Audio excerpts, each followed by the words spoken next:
Happy Monday, everybody. Welcome back to LTQ Wrestling Podcast. We had a great Raw tonight. Awesome main event. Seth Rollins against Finn Balor. Before I get into that, make sure to like and subscribe for more LTQ Wrestling Podcast content. I will not be posting a SmackDown review this week. I am working that night. I work overnight. So as soon as SmackDown's over, I pretty much got to be in the work. So I will not be able to upload that this week. I'll try to get QJ or Tears to do it, but I don't know if that's going to happen.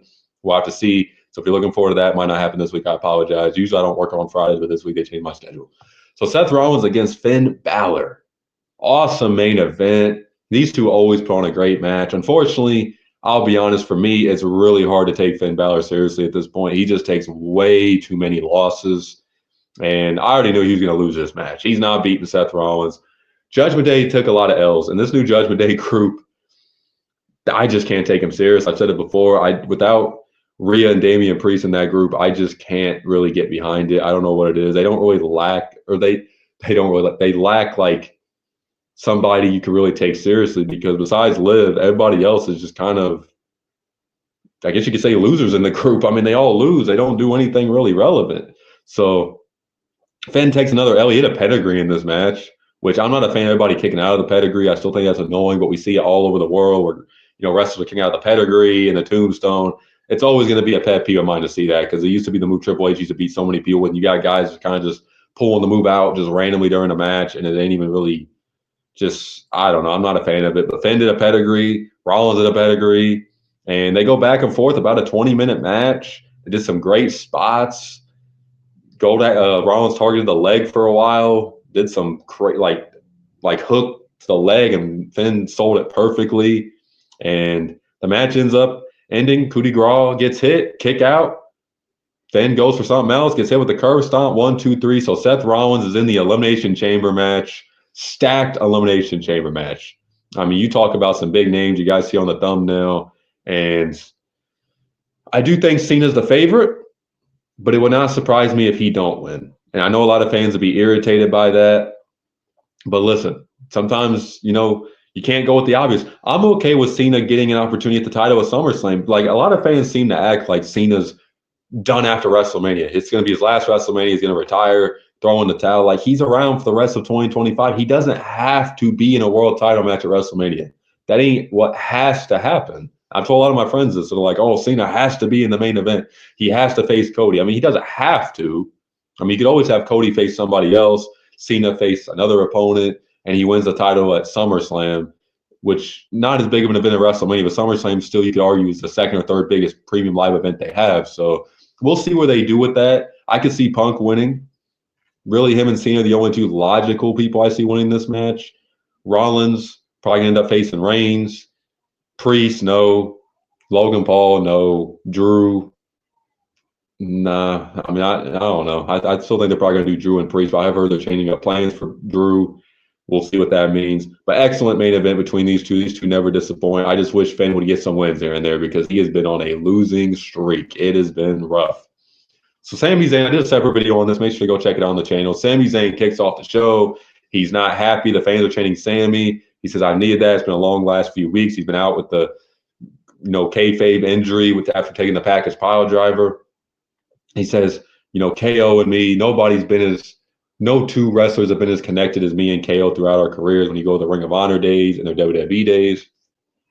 Sammy said there's been a lot of forgiveness. There's been a lot of betrayal, but this time he's not forgiving KO. He wants a match Elimination Chamber. Adam Pearce comes out. He says everybody's told him no, he's not clear for this match. And Sammy keeps asking for it. He said, you've known us for 20 years. You know me and KO and all that. And Adam Pearce says, I've known y'all, and I just can't let this happen. And Sammy said, I'm not leaving the ring until I get what I want, that match. And Pearce mentions KO can do whatever the hell he wants to Sami Zayn, unsanctioned. There ain't nothing Adam Pearce can do about it. He can attack him in the crowd. He can attack him in the ring. He could package power driver him 5-10 times, and Adam Pearce can't stop it. It's unsanctioned. And Sami Zayn gets back up on the ramp, and he says all them things back. I could do this to KO. I could do this to KO. I could do this to KO. And Adam Pearce finally budges, and he says it will be Kevin Owens against Sami Zayn in an unsanctioned match at Elimination Chamber in Canada. I can't wait for it. It should be fantastic. The spots KO and Sami Zayn are capable of doing, especially Kevin Owens in an unsanctioned match. I think this might be match of the night. Could be the Chambers, but sometimes the Chambers disappoint. We'll have to see. But I think this match is going to kick ass. I can't wait to see it. It's unfortunate it's not going to happen at WrestleMania. It seems like they're going to do Cross and Sammy and KO and Randy, from what I've been hearing. But plans might change. But hey, it's Canada, their home country. They get to go out there and have an awesome match like they always have against each other. And we'll just have to see where that leads. So AJ Styles faced Dirty Dom Mysterio. Back and forth match. Styles' first match on Raw in 2 years. Not much to really say besides Carlito tried getting involved. He ends up having Apple go all over the apron. And, Styles catches Dom with a clean catching Styles clash. Pin 1, 2, 3. And then we see Braun Breaker pop up. And the fans are barking like dogs. Styles turns around. He ducks as soon as Braun goes for the spear. And then he hits Dirty Dom with the spear. He tosses Braun Breaker out of the ring. Braun Breaker tries throwing his shirt, and AJ Styles does like a clean catch like this. It was insane. And we're definitely getting a Braun Breaker and AJ Styles match in the future. Maybe at the Chamber. I would love to see it at WrestleMania. We'll have to see.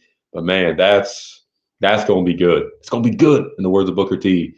So we had Ivy Nile against Dakota Kai, number one contenders match for the women's intercontinental title. Lyra Valkyrie was sitting the ringside. Crowd wasn't really into the match too much. I mean, they were chanting "You suck" a little bit, but I mean, they weren't really into the in-ring action at all.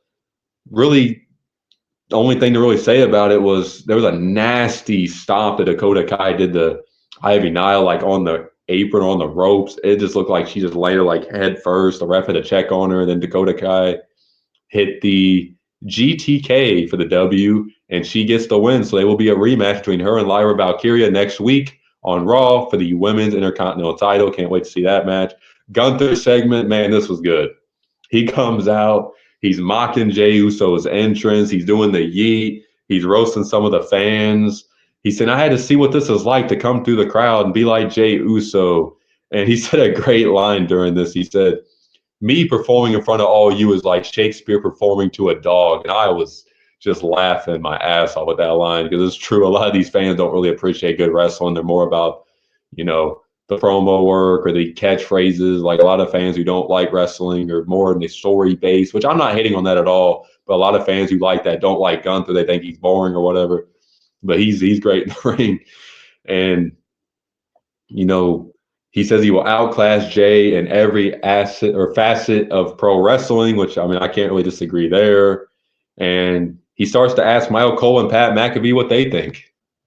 And Pat replies, I think he botched this a little bit. He said, I hope he can beat you at WrestleMania. I don't know if he meant to say I hope, but Pat got him mad. Out comes Jey Uso. He runs in the ring, brawls with Gunther. The security tries breaking it up. Jey super kicks a few security guards. They get back into a brawl and then eventually get broken up. And that's the end of this segment. And Gunther, he was awesome in this. Some fans didn't like it. I thought it was brilliant. Gunther's improved on the mic so much from his NXT days. His English has improved so much. I've said that before. I think this was fantastic. And I'm not sure how they're going to build this feud for another month or two. I mean, Jay kind of just says the same stuff now where it's like everybody says, I don't belong, I don't belong, I don't belong. It's just like, I really don't know what he's going to keep saying. I mean, I don't know if they're going to have another feud go on or something. Like, I really don't know what the next step is here. We had Penta against Pete Dunne next. Awesome match. Penta wins after Pete hit Ludwig Kaiser off the apron. Ludwig Kaiser tried getting involved. He was there at ringside, and Pete's telling him to stay out of his business. Ludwig saying, I'm involved in this business myself. I got issues with Penta as well. And then Penta hits the Penta driver for the win. 1, 2, 3. Crowd was hot for Penta all night. I mean, they were even reacting to Pete Dunne. I'm glad to see Pete Dunne get somewhat of a reaction. He's a fantastic worker. Hasn't really gotten much of an opportunity to do much on the main roster. I mean, he was Butch for a while, but I mean, how can Butch get over? I mean, let's be serious here. So it's just good to see him back to being Pete Dunne, and hopefully something goes right for Pete and Ludwig Kaiser because they're both talented wrestlers. So we had Roxanne against Raquel, and this crowd just wasn't into this match at all. I mean, they were into Roxanne. Raquel Rodriguez just nothing excites you about her for some reason. I don't know what it is. Like she doesn't really do anything that excites you. She's just a big woman who does power moves, doesn't really have much of a personality. She's just a lit bodyguard. I haven't really been into her too much in this Judgment Day group. She's just been kind of there. She didn't do bad in this match. It's just the crowd really just wasn't feeling it. And Naomi and Belair come out. They attack Liv Morgan, and they take her out. Raquel gets distracted, And Roxanne Perez takes advantage, gets the pin 1, 2, 3, and she qualifies for the women's Elimination Chamber match. Good for her. She's the future of this company. She's fantastic. And hopefully she just keeps building and building and building and getting more opportunities because she's one of the best young women on the roster. We had a New Day segment before the main event. They explain why they took out Rey Mysterio. They say he's not a locker room leader. Xavier Woods said that. Kofi says he's had more championship wins than Rey Mysterio. He said he's been around longer than Rey Mysterio. Rey Mysterio left. Kofi's never left. And he said fans should be thankful we showed mercy to Rey Mysterio. We gave him some more time to spend with his family. And the LWO comes out. Dragon Lee talks. Just good to see Dragon Lee, period, because his WWE run so far has been just a thumbs down. And he talks about how New Day sucks. He speaks a little Spanish. And then they run the ring attack. New Day clothesline him outside the ring. New Day run. And that's the end of that segment. So all in all, Raw this week wasn't a bad show. Next weekend's Elimination Chamber, so hopefully that's good.